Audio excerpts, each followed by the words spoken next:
खोबरं आणि कांदा आपण भाजून अर्धा किलो चिकन आणलेलं आहे, धुवून घेतलेलं आहे. खोबरं आणि कांदा भाजून आपण मिक्सरला वाटायच्यामध्येच आपल्याला टाकायचं आहे लसूण, अद्रक, जिरा, मिरची आणि कोथिंबीर. सगळं साहित्य आपल्याला वाटण करून कट करून घेतलं आहे. इकडे कढई ठेवलेली आहे. आपण कढईमध्ये 2 पळी तेल टाकणार आहे. आपण कांदा टाकणार नाही याच्यामध्ये. आपण कढीपत्ता बेटो.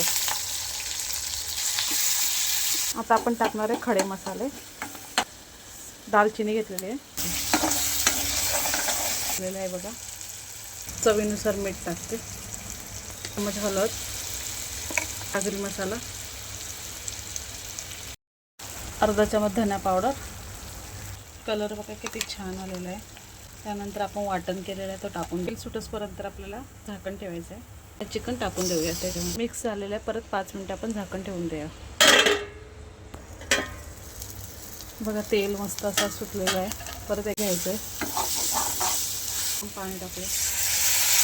थोडासाच पाणी टाकलेलं आहे. 2-3 वेळा असं हलवून घ्यायचं आहे.